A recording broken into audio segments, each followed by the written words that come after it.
إذا ناديتم إلى الصلاة اتخذوها هزوا ولعبا ذلك بأنهم قوم لا يعقلون صدق الله العظيم. سورة مکہ کریمہ درود شریف پڑھیے. اللہم صل علی سیدنا وشفیعنا وحبیبنا مولانا محمد وآلہ وأصحابہ وبارک وسلم صلی اللہ تعالی علیہ وسلم. سورہ مائدہ کا درس ہے. اللہ سبحانہ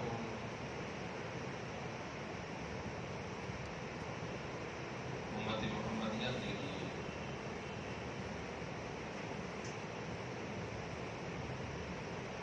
شعبہ حیات کی ہر ضرورت کو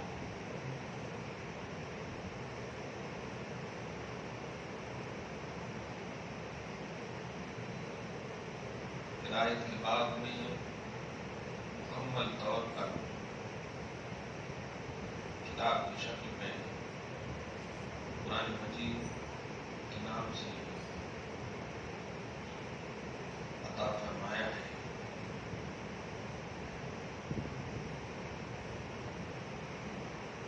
رات اور دن کی حقیقت کو جس طرح آپ اور ہم جانتے ہیں اور رات اور دن کا انکار نہیں کر سکتے، ہر تھوڑی سی بھی شبہت اور عقل رکھنے والے رات اور دن کا انکار نہیں کر سکتے، ایسے ہی حق اور باطل کا بھی وجود ہے.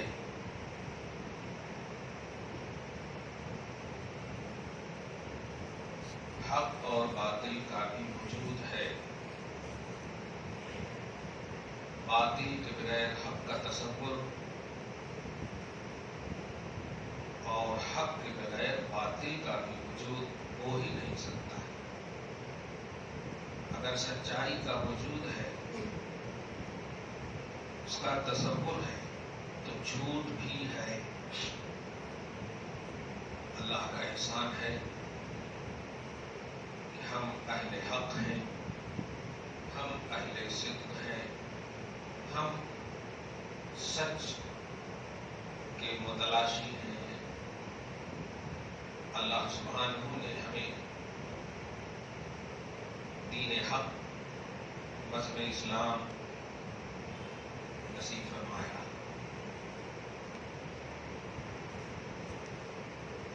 امت محمدیہ کو سب سے بڑی نعمت جو اللہ نے عطا فرمائی ہے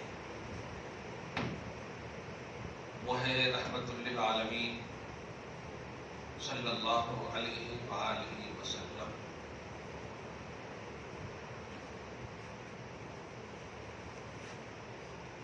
ہر نبی اپنی اپنی مخصوص قوم اور سوسائٹی کے لیے آئے. ہم جس نبی کی امت ہیں وہ نبی سب کے لیے آئے.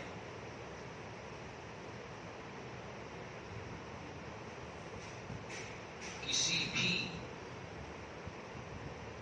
خلق کو اس نبی کی دائرہ نبوت اور دائرہ رسالت سے باہر نہیں ہے کوئی بھی. ہر شے، ہر شخص، ہر خلق، ہر مخلوق اس نبی محمد عربی صلی اللہ علیہ وآلہ وسلم کی امت میں داخل ہے. یہ آفاقیت، یہ ہماکیریت، یہ آل ان آل کا پیمانہ صرف آپ کے رحمان نبی صلی اللہ علیہ وسلم کو اللہ پاک نے عطا فرمایا ہے. ظاہر ہے اتنی اعلیٰ چیز جس کا دائرہ دعوت و تبلیغ، رسالت و نبوت کے اعتبار سے سب اس کے محتاج ہوں، سب کو بلیو کرنا لازم ہے. جو نہ مانے وہ اللہ کی رحمت سے محروم ہے۔ اس سے بڑی اب کوئی نعمت ہو ہی نہیں سکتی، کیونکہ یہ نعمت سب پر بھاری ہے۔ آپ سوچیں، نماز پڑھ کے، حج کر کے، زکوٰۃ دے کر، یہ جتنی بھی محنتیں مشقتیں دین میں ہم کرتے ہیں، ان تمام اعمال صالحہ کا نتیجہ اور اس کی جزا کیا ہے کہ آپ کو اللہ تعالی اپنا محبوب، اپنا مقبول بنا لے۔ اور اس کی سب سے پہلی جو سیڑھی ہے مقبولیت کی، نیچے سے کہوں تو صالحین میں آپ کا شمار ہو جائے، جیسے کہ سورہ نساء میں اس کا ذکر میں ہے۔ 4 نیکوکاروں کی کیٹیگری اللہ پاک نے بیان فرمائی: نبی، صدیق، شہید، صالح۔ نبیین، صدیقین، شہداء اور صالحین 4 ہیں انعام یافتہ بندے۔ آپ نے نماز پڑھا، اس کا انعام صرف اور صرف اللہ پاک دے گا، انعام صرف اللہ پاک دے گا، اس کی جزا صرف اللہ پاک دے گا۔ تو جو بھی بندہ نیک عمل کرتا ہے، آپ ہم جو بھی کرتے ہیں، اس کا مقصد ہے کہ اللہ ہمیں انعام دے، جزا۔ اس کی پہلی سیڑھی ہے صالحین میں آپ کا شمار ہو، اس کے اوپر کی سیڑھی ہے شہداء میں آپ کا شمار ہو، پھر اس کے اوپر کی سیڑھی ہے صدیقین میں آپ کا شمار۔ اب اس کے بعد امت اور مخلوق کی انتہا ہو گئی عظمتوں کے حوالے سے۔ اب اوپر نہیں جا سکتے آپ، یعنی نبیوں کی جماعت میں نہیں جا سکتے۔ نبیوں کا چیپٹر اللہ پاک نے کلوز فرما دیا اور آخری نبی صلی اللہ علیہ وسلم آپ کو عطا کر دی۔ صحیح ہے؟ اب آپ یہیں پر سے دھیان دیں کہ سب سے بڑی نعمت جو ہم نے کہا ہے شریعت کے قائدے میں، اسی نقطۂ نظر سے کہ آپ اعلیٰ سے اعلیٰ نیکیوں کی دنیا میں آباد ہو جائیں اور آپ کو اعزاز الہی، انعام الہی کی انتہا ہو جائے، تب بھی آپ صدیقوں تک ہی اینڈ ہیں، اس کے اوپر نہیں جا سکتے۔ اس کے اوپر نبیوں کا عنوان ہے، نبیوں کے عنوان میں حضرت آدم سے لے کر عیسیٰ علیہ السلام تک، کلیئر بات ہے، ان میں نبوت کے باب میں کوئی شریک نہیں ہو سکتا۔ شرک فی النبوت، جس طرح شرک فی الالوہیت اللہ کا کوئی شریک نہیں، ایسے ہی نبوت میں بھی کوئی شریک نہیں۔ اگر کسی کو نبوت ملی ہے تو مستقل ملی ہے، قوم کے لیے سے مستقل ملی، شریک نہیں، پارٹنر نہیں کہ آدھا نبی تم بنو آدھا نبی تم بنو، ایسا نہیں ہے۔ نبوت کا بھی اجزاء ٹکڑا نہیں ہے، دھیان دیجیے گا۔ تو آپ ہم سب اس بات کو تو سمجھ گئے کہ جب عام نبیوں کی فہرستوں میں ہماری انٹری نہیں ہو سکتی، تو آپ کو جو ہم کو نبی ملا ہے وہ نبی عام نہیں ہے، بلکہ سارے نبیوں کا نبی ہے، وہ سرور انبیاء ہے۔ قرآن سورہ آل عمران کی آیت نمبر 80 میں آپ دیکھیں تو اللہ پاک نے تمام انبیاء کرام کو جمع کر کے ارشاد فرمایا، لَتُؤْمِنُنَّ بِهِ، اے گروہ انبیاء، اس نبی پر تم سب ایمان لاؤ گے، یہ میرا آرڈر ہے۔ سمجھ رہے ہیں؟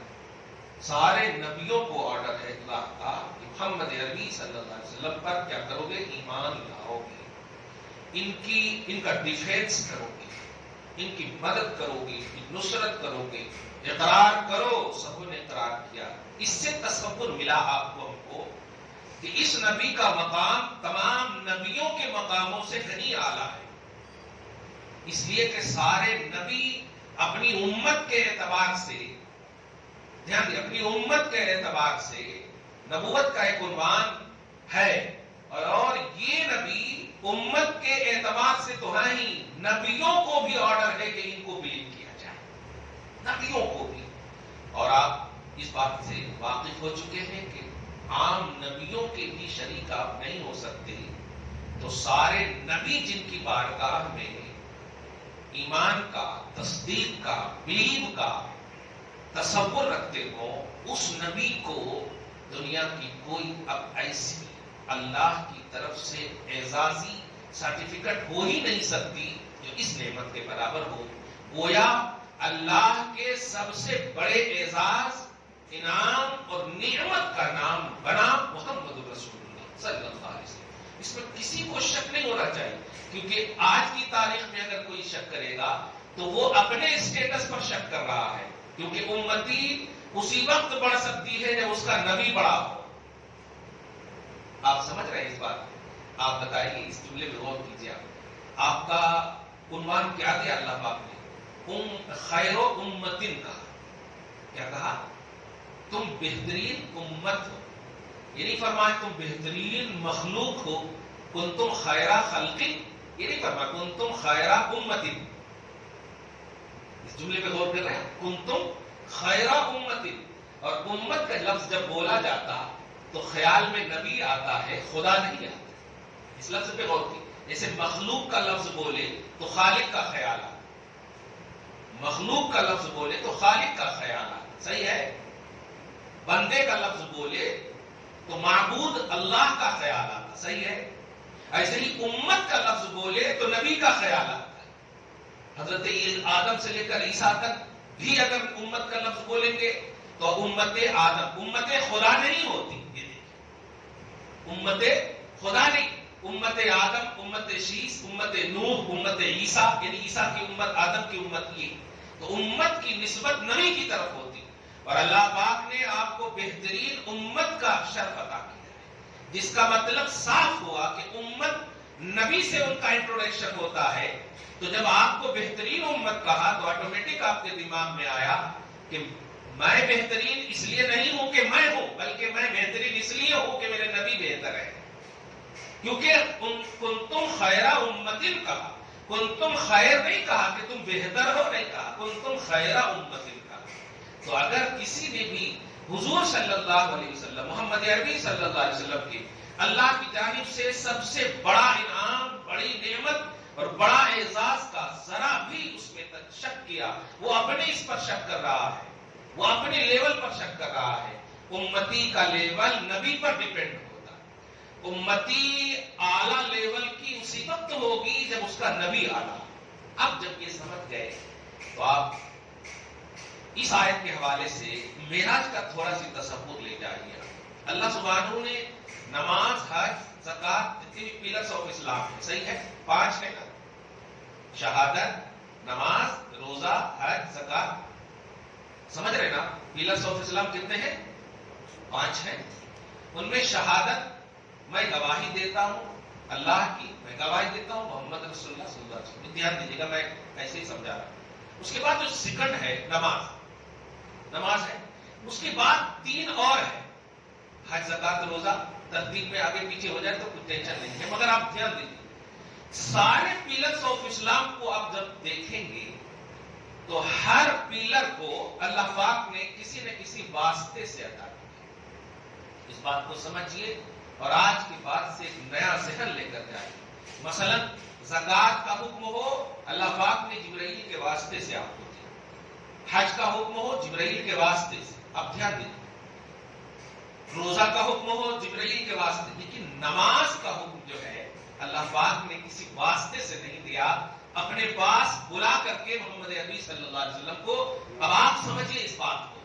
تحفہ معراج جو نماز ہے، اس میں نماز کی حیثیت سے نہیں دیکھی، اس کا جو پروگریس ہے، اس کی جو تفصیلات ہے، یہ سوچیں گے تو الحمدللہ آج بڑے سے بڑا نمازی جو فخر کرتا ہے نماز پر، وہ بھی فخر کرنے پر مجبور ہو جائے گا کہ یہ نماز فخر کی بے شک چیز ہے، لیکن اس کو اعزاز جو ملی ہے، عزت جو ملی ہے، وہ اس حیثیت سے نہیں جیسے عام پلروں کو عزت ملی ہے.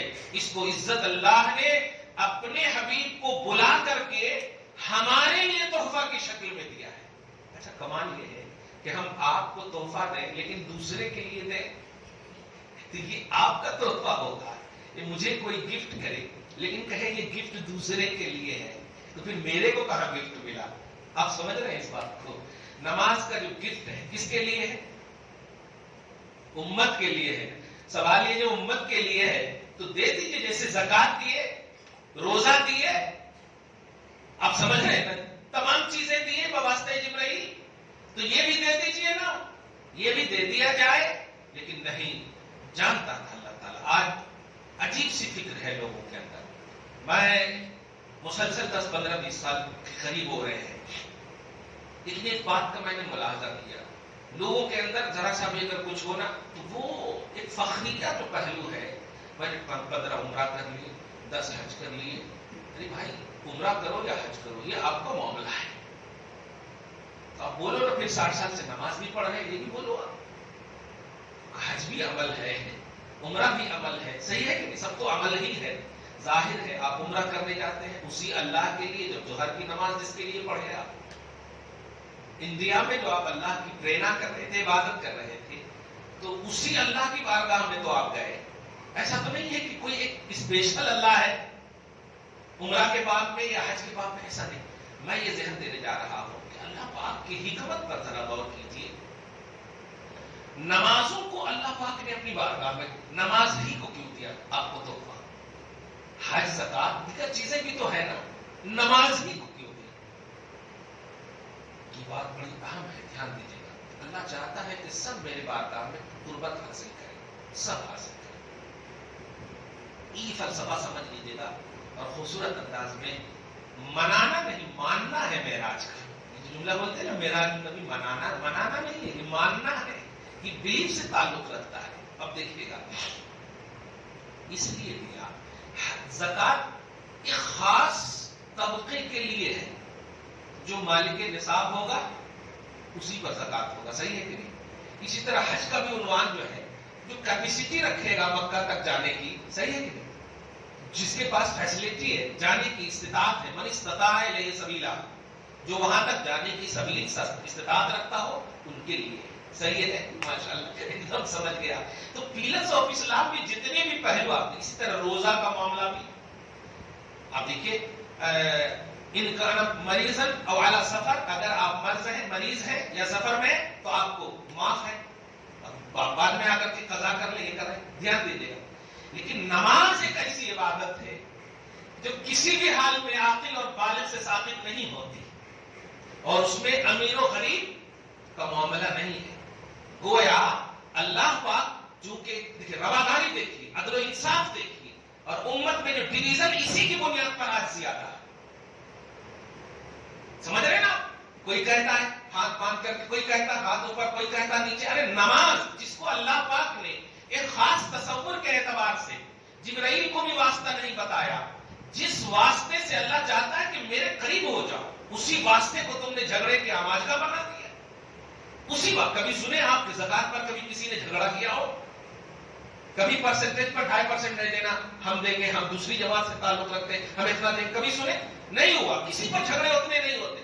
فلسفہ سمجھیے، اللہ واقعی عالم الغیب والشہادہ ہے، وہ جانتا تھا اس پر جھگڑے ہوں گے، لیکن ذرا بھی اگر توجہ ڈال دیں گے نماز کی عطا کے معاملات پر تو پھر جھگڑے ختم ہو جائیں گے۔ اسی لیے میں معراج کے عنوان سے نبی کے نام پر اتحاد کا خوبصورت پیغام دے رہا ہوں۔ اللہ پاک چاہتا ہے میرے بندو سب میرے بنو، میرے بندو سب میرے بنو، اور سب میں جو ایک کامن نظریہ ہے، کامن عبادت ہے، وہ ہے نماز۔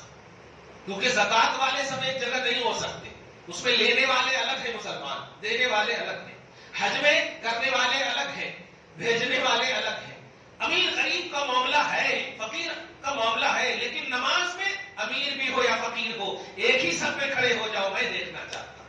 یہ سمجھیے آپ اس بات کو۔ اور معراج میں اللہ پاک نے یہ عطا کر کے گویا آپ کو، یعنی امت محمدیہ کو خصوصاً، ایک صف میں لانے کا جو ایک لطیف کانسیپٹ دیا ہے، اس کو سمجھ لیا، ایک صف میں لانے کا، ایک صف میں لانے کا۔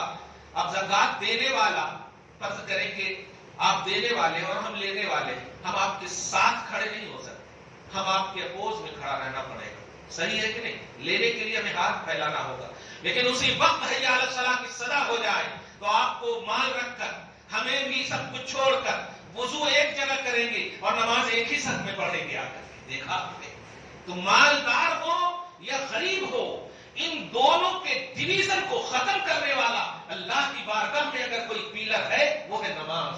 اور اس نماز ہی کی بنیاد پر آج امت جھگڑ پڑی ہے. آج جو ایک ذکر ملا، میں آپ کی طرف سے دے رہا ہوں تو یہ ذکر ملا، صحیح ہے کہ نماز میں اللہ نے اپنے حبیب کو اپنے قرب خاص میں بلا کر تم کو تحفہ دیا ہے. یہ تحفے صرف اس لیے نہیں ہے کہ تم عبادت کرو، اس تحفے کا راز یہ ہے کہ اپنے سینے سے ہر ایک کینے کو نکالو، زنگ کو ختم کرو. جس طرح میں نے سیاہ و سفید کو نہیں دیکھا، غریب و امیر کو نہیں دیکھا، اور اس معاملے میں ایک جگہ لا کھڑا کر دیا ہے، اور اس چیز کو میں نے اپنے حبیب کو سب سے بڑے قرب خاص میں دنا فتد اللہ میں، جہاں جبرائیل کی بھی بساطت پرواز خاموش ہے، رک جا رہی ہے، ایسے لامکاں میں اپنے حبیب کو بلا کر کے میں نے دیا ہے. اس کا کانسیپٹ سمجھیے گا، اس کی عظمتوں کو سمجھیے گا، اس کو ایزی مت لینا. اسی لیے ایک جملہ کبھی کبھی میں بولتا ہوں، جو لوگ مطلب دوستوں کے فون کو اتنی اہمیت دیتے ہیں، سنت کو اتنی اہمیت نہیں دیتے، نوافل کو اتنی اہمیت نہیں دیتے. فون سے پہلے مطلب نماز سے پہلے فون آ گیا تو بولیں گے رکو میں فرض پڑھ کے آتا ہوں، تو اس کے بعد ہاں اب بولو ارے سنت ہے چلو چلے. وہ سن لے قسم خدا کی، نفل ہو یا سنت ہو یا جو بھی ہو، اگر وہ صلاح ہے، نماز ہے، تو اس بات کو دھیان میں رکھیے گا کہ نماز آپ کے لیے دنیا کی معراج نہیں ہے، وہ معراج ہے جو اللہ پاک آپ کو دیکھنا چاہتا ہے. کہ نبی کو معراج کا عنوان دیا میں نے سب سے قرب خاص میں، اور نبی علیہ الصلوۃ والسلام کی زبان سے سنو حدیث کی نوعیت کیا ہے، وہ الگ اپنی جگہ پر، الصلاۃ معراج المومنین، نماز مومنوں کی معراج ہے. تم مجھ سے قربت چاہتے ہو سجدے میں گر جاؤ، سب سے زیادہ قریب کر لو گا. دیکھا جبکہ عام وقتوں میں آپ نے قرآن کی آیتوں اور حدیث کے حوالے سے یہ درس سنا ہوگا کہ اللہ انسان کی شہرت سے بھی زیادہ قریب ہے. شہرت سے بھی، نحن اقرب الیہ من حبل الورید، پارہ نمبر 26 میں آیت ہے سورہ قاف میں، نحن اقرب الیہ من حبل الورید، میں انسانوں کے شہرت سے زیادہ قریب ہوں. یہ اللہ پاک فرما رہا ہے. وہ اللہ جو سب سے زیادہ قریب ہے وہ فرما رہا ہے میں تو قریب ہوں لیکن تم قریب ہو.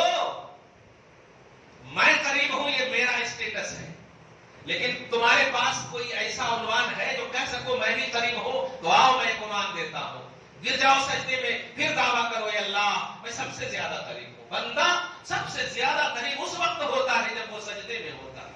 دیکھا سب سے زیادہ قریب مجھ سے ہوتا ہے. میں تمام کو مطلب گھیر کر کے سکوڑ کر کے بس معراج کے فلسفہ میں ایک پوری امت کو ایک درس دینا چاہتا ہوں نماز ہی کے عنوان سے. میں نے پورا جائزہ لینے کے بعد دیکھا، یہ رات کو میں نے دیکھا کہ ہر جگہ اس کا اہتمام ہوتا ہے، لیکن کچھ جگہوں میں صرف عظمت نماز کا عنوان تو ہوتا ہے. دھیان دیجیے، عظمت نماز کا عنوان ہوتا ہے، لیکن اس میں ایک لفظ پڑھا رہا ہوں، وجہ عظمت نماز، نماز کی عظمت کی وجہ، یہ بھی دھیان میں رکھیے گا. اس کا جو پروگریس ہے، اس کی جو تفصیلات ہیں، اس کے جو حقائق ہیں، اس کا جو پس منظر اور پیش منظر ہے، اس کا جو بیک گراؤنڈ ہے، اگر یہ بیان کریں گے تو انشاءاللہ ہمارا سیاہ و سفید عنوان ختم ہوگا. ہم دیکھ کر کسی کو ڈریں گے نہیں. جانتے ہیں میرے آقا صلی اللہ علیہ وسلم ہے، ایک رات سے گزر رہے ہیں، گزرنے کے بعد ایک عورت نے آپ کے جمال و کمال کا وہ بہترین مجسمہ دیکھ کر کے ہیبت کر رہی ہے. میرے آقا صلی اللہ علیہ وسلم رک جاتے اور جانے کے بعد سینے سے لگا کر کہتے ہیں ماں ڈرو مت، مجھے بھی تو جیسی ماں نے ہی جنم دیا ہے. اس لفظ پر غور کیجیے. میں جو عدل و مساوات کا پریکٹیکلی عنوان دینا چاہتا ہوں وہ یہی ہے کہ جس طرح امیر و غریب کو اللہ نے نماز میں ایک جا کر دیا اور اس نماز کو معراج میں عطا کیا ہے، تمہاری ترقی، تمہارا عروج، تمہاری ارتقاء، تمہاری بلندی کا راز ہے وحدت. اگر تم ایک نہیں ہوگے تو ترقی نہیں کر سکتے. ایک ہونا پڑے گا آپ کو، اور ایک آپ نبی کے نام پر ہوئیے. اس لیے کہ جس نبی کو ایک ایسی چیز اللہ نے عطا کی جسے نماز کہتے ہیں، اور اور اس نماز میں ایک ہے آپ، تو اسی نبی کے نام پر آپ ایک ہو جائیے، نبی کے گنبد خضرا کے چھاؤں تلے آپ بیٹھ جائیے، پوری دنیا ہل جائے گی۔ اللہ پاک نے فرمایا سنلقی فی قلوب الذین کفروا الرعب بما اشرکوا باللہ، ایمان والوں کی طرف سے ہم کافروں کے دل میں رعب ڈال دیں گے، تم ایک ہو کر کے تو دیکھو۔ کیا بات، سمجھ رہے آپ جملہ؟ ہمارا ڈویژن، ہماری عجیب، اس لیے میں نے اس درس میں بھی جملہ کہا تھا کہ صرف آپ نے اسکول میں اللہ اکبر کی صدا لگا دینے سے آپ پرفیکٹ ہو گئے، میڈیا نے آپ کو مشہور کر دیا تو ہو گئے؟ ذرا ولیمہ میں بھی برقع پہن کر دکھاؤ، ذرا نکاح میں بھی حجاب لگا کر دکھاؤ، اس لیے کہ ولیمہ اور نکاح میں سارے تمہارے باپ یا شوہر نہیں ہوتے، غیر بھی ہوتے ہیں، لہذا وہاں بھی چاہیے۔ میں آج کے اس درس سے فلسفہ معراج میں آپ کو، ہم کو خصوصیت کے ساتھ پریکٹیکلی طور پر ایک عنوان دینا چاہتا ہوں۔ نماز پر فخر کیجیے، لیکن اس کے بیک گراؤنڈ کی وجہ سے، اس کے پس منظر کی وجہ سے کہ اللہ سبحانہ نے ہر چیز عطا کیا بواسطہ جبرائیل، اللہ نے بھیجا جاؤ زکات لے کر، حج لے کر، وغیرہ وغیرہ، سب جتنے بھی احکامات ہیں، لیکن نماز کا جو عنوان آیا تو اللہ پاک نے اپنے حبیب کو بلایا، اور جانتے ہیں منظر عجیب، کتنا عجیب ہے، کس وقت میں بلایا۔ اب آپ ذرا سی ایک بات سوچئے کہ کبھی اگر آپ کو فائنینشلی یا کسی بھی طرح سے تکلیف ہو تو آپ اس تکلیف کو دور کرنے کی سوچتے ہیں کہ نہیں؟ کچھ بھی راستہ کوشش کرتے ہیں نا دور کرنے کی، کہ کہیں سے بھی راستہ مل جائے اس تکلیف کو دور کریں۔ حضور پاک صلی اللہ علیہ وسلم کے اس معراج کے سفر کا بھی کچھ ایسا ہی معاملہ ہے۔ قوم نے ستایا، تکلیف دیا، آقا مغموم ہے، حزین ہے ظاہر طور پر، اللہ سبحانہ نے جبرائیل کو اس عالم میں بھیجا۔ اب آپ بتائیں، وہ چاہتا تو جن لوگوں نے ستایا تھا ان پر بھی عذاب ڈال سکتا تھا۔ اللہ قادر ہے نا ہر شے پر، جب ہر شے پر اللہ تعالیٰ قادر ہے تو جس نے ستایا تھا اس کو دے دیتا عذاب، لیکن نہیں، اپنوں کی اپنائیت کو سمجھیے، اپنوں کی تکلیف دور کرنے کے لیے سوچیے۔ اللہ پاک نے انہیں نہیں دیکھا ستانے والے کو، میرے آقا صلی اللہ علیہ وسلم کو دیکھا۔ مغموم کیوں ہو؟ جبرائیل جاؤ اور کہو میرے حبیب میں آپ کو غمزدہ دیکھنا نہیں چاہتا، آپ کو غم کو دور کرنے والے بنا کر بھیجے گئے ہیں، ایسا کیجئے، تکلیف ہوئی ہے آپ کو، آ جائیے میرے پاس۔ کیا بات ہے، اس لفظ پہ غور کیجیے۔ ابھی ہماری بیٹی کو اگر سسرال میں تکلیف ہو جائے تو کیا ایک باپ یہ نہیں کہتا آ جاؤ 10 دن کے لیے؟ یہ لفظ اس لیے نہیں ہے کہ ہم تکلیف دور کریں، بلکہ اس لیے ہے کہ چلو ٹینشن فری ہو کر کے رہو گے ماں باپ کے یہاں۔ صحیح ہے کہ نہیں؟ اب ذرا غور کیجیے، وہی منظر ہے، سب نے ستایا ہے، ستانے کے بعد میرے آقا صلی اللہ علیہ وسلم غمزدہ ہیں، اللہ پاک نے فرمایا میرے حبیب آ جاؤ، جبرائیل کو بھیجا، اور پھر بھیجنے کے بعد اب دیکھا مسجد حرام، مسجد اقصی، براق، تمام انبیاء کرام، ان کی امامت، پھر گئے کہاں کہاں، کیا کیا۔ یہ ہوتا ہے اپنوں کو ان کی تکلیف دور کرنا، یہ ہے سنت الہیہ، جو اللہ اتنا پاور رکھتا ہے کہ یوں کر دے پوری دنیا کو اپنے قہر کے تحت میٹ سکتا ہے، لیکن نہیں، ایک سنت الہیہ ہے۔ مسلمانوں، اپنوں کی تکلیف دور کرنا یہ بہت بڑی سنت ہے اللہ کی جانب سے۔ آج آپ کے معاشرے میں، آپ کی سوسائٹی میں، آپ کے خاندان میں اگر تکلیف ہو تو یہ جملہ بول کر آپ چپ ہو جاتے ہیں، رہنے جی ہمارا کیا ہے، دونوں ولیمہ میں نہیں آئے تھے، ہماری بات نہیں مانے تھے، بیٹے کی شادی ٹھکرا دیے تھے۔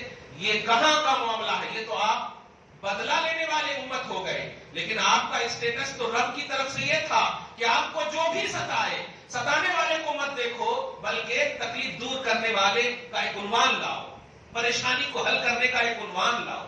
رب قادر ہے کہ تکلیف دینے والوں کو مٹیا میل کر دے، لیکن نہیں کیا۔ ایسے ہی آپ کے اندر اگر طاقت ہے کہ آپ کسی تکلیف دینے والے کی کو مار سکتے ہیں، پیٹ سکتے ہیں، لیکن آپ نہ یوز کر کے اگر اپنی تکلیف کو صبر کے آئینے میں یا اس کو سالو کرنے کے آئینے میں اگر آپ نے اپنی زندگی کاٹی اور مزید ان کے لیے دعائیں ہدایت کر دی تو اللہ پاک بے پناہ خوش ہوگا کہ میں قادر ہو کر کے ایسا کیا تمہارے اسی وجہ سے کہ تم تو قدرت بھی نہیں رکھتے ہو نا، تمہارے پاس اور کیا ہے؟ اپنے اندر غصہ کو کم کیجیے۔ سب سے بہترین بہادر وہ ہے جو اپنے غصہ کو کنٹرول میں رکھے، سب سے بڑا طاقتور وہ ہے جو اپنے غصہ کو کنٹرول میں رکھے۔ یہ سب عنوان معراج کا تفصیلی عنوان ہے. یہ سب معراج کا پیغام ہے. معراج کا سب سے خوبصورت اور پیغام دے رہا ہوں. تسبیح کو، سبحان اللہ کو، الحمدللہ کو اور اللہ اکبر کو اپنی زندگی کا ایک دم صبح و شام کا وظیفہ بنا لیجیے. آپ غور کریں، بار نمبر 15 کی فرسٹ میں اللہ پاک سبحان سے ذکر کر رہا ہے معراج کی تفصیل کو، سبحان الذی اسرا. اور جب اینڈنگ میں آپ آیت نمبر 111 میں آپ دیکھیں گے فرماتا ہے قل الحمدللہ الذی لم یتخذ ولدا ولم یکن له شریک فی الملک وخلق کل شیء فی الملک ولم یکن له ولی من الذل وکبرہ تکبیرا. الحمدللہ اور پھر وکبرہ تکبیرا. الحمدللہ سبحان کے بعد الحمدو کا ذکر ہے آخر میں، پھر وکبرہ تکبیرا، اللہ اکبر کی صدا. یہی تو ہے تسبیح فاطمی نا. 33 مرتبہ کیا کرتے ہیں آپ؟ سبحان اللہ، پھر 33 مرتبہ الحمدللہ، پھر 34 مرتبہ اللہ اکبر پڑھتے ہیں نا. راز بھی دیکھیے فلسفہ معراج میں، آیت معراج میں، سورہ معراج میں، تفصیلات سفر معراج میں اللہ پاک نے یہ دیکھ کر کیا دیکھا؟ دھیان دیا ہے آپ کو میں قادر ہوں، میں مدد کروں گا، لیکن میری جو تمہیں چیز دی جا رہی اس کو سمجھو. میں نے جو تمہیں دیا ہے اس کو پرلوگ کرو، اس کو استعمال کرو. بہرحال آج جو میں نے ایک ذہن دیا ہے کہ تمام چیزیں ایک طرف، مالدار رہو، لحاظ نہیں کیا اللہ تعالیٰ نے، دے دو، سال میں ایک مرتبہ دو گے. حج کا عنوان ہے پوری عمر میں ایک مرتبہ. لیکن میں نے نماز کو امیر و غریب سب پر، فقیر سب پر، سب پر، ہر عاقل اور بالغ پر، مرد عورت پر ایکولی میں نے فرض کیا ہے. اس فرض کا سمجھو کیا ہے فریضہ، اور اس فرض کو سمجھو. اس فرض کو میں نے اپنے قرب خاص میں بلا کر تیرے نبی کو تیرے لیے دیا ہے. اس بات کو سمجھو. آج بھی تم اپنے اس نبی کے نام پر ایک نہیں ہوگے تو تمہاری یقیناً داستان تک بھی نہ ہوگی. لہذا عنوان معراج آپ کو اتحاد کا درس دیتا ہے. دعا ہے اللہ تعالیٰ آپ کو شاد رکھے، آباد رکھے. حبیب پاک صاحب التاج المعراج کے فعل میں ہم سب کو ایک بنائے، نیک بنائے، متحد اور متفق رکھتے ہوئے اعمال صالحہ بجا لانے کی توفیق نصیب فرمائے، اصلوں کی بخشش فرمائے، نسلوں کی حفاظت فرمائے. وصلی اللہ تعالی علی خیر خلقہ محمد وآلہ وصحبہ.